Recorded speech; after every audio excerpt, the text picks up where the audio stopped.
మేమైతే ఫ్రెండ్స్ ఉగాది పచ్చట్లోకి అయితే మా వేప పూతనే కోసుకోవాలని చెప్పి ఇలా అయితే ట్రై చేస్తున్నాము. మాకైతే అందట్లేదు. ఒక కర్ర అయితే పట్టుకొని వచ్చాము. పండగ కదా, పనుల వల్ల ఇంట్లో చాలా ఒత్తిడిగా ఉంది. గబగబా ఇటైతే గార్డెన్లోకి అయితే వచ్చేసాము. అందిన వరకు చూద్దాము అని ఒక చిన్న ప్రయత్నం అయితే చేస్తున్నాము. చెట్టు నిండా పూత అయితే ఉంది.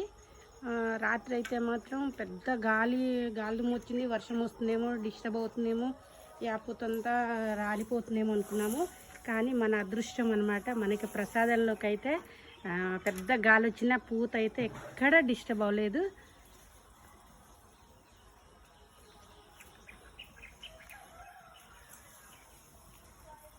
ఉందా భద్రమ్మ? ఏది ఎక్కడుంది? ఈ కొమ్మకి లేదు, అక్కడ కొమ్మకే ఉందిరా. అయితే చాలా తంటాలు అయితే పడుతున్నాం మేము. అంటే మన గార్డెన్లోనే మనం కోసుకోవాలి అని చెప్పి. కొమ్మిరుద్దామా? కొమ్మనే ఇరుచుకుంటే మంచిది. ఇట్లా ఫస్ట్ వేసి ఇట్లా కోద్దాం భద్రమ్మ. కొంచెం కొమ్మ అంటే కొమ్మ ఇరగలేదనుకో కింద పడతాం. చూసారుగా ఫ్రెండ్స్, మన గార్డెన్లో వచ్చినవి మనకి మొట్టమొదటిసారిగా మంచిగా ప్రసాదానికి అయితే వస్తున్నాయి. ఇలా అయితే మొత్తం తెంపేసుకుంటాం ఫ్రెండ్స్. వీడియో తీసుకుంటూ అయితే తెంపాతి కావట్లేదు. ఇలా మా గార్డెన్లో వచ్చినవి అయితే మేము అన్నీ కూడా చక్కగా ఈరోజైతే ప్రసాదానికి అయితే తీస్తున్నాము.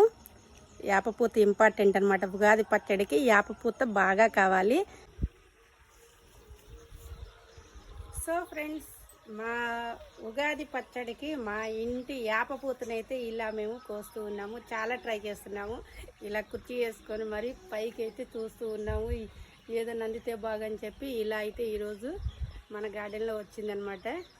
ఇరా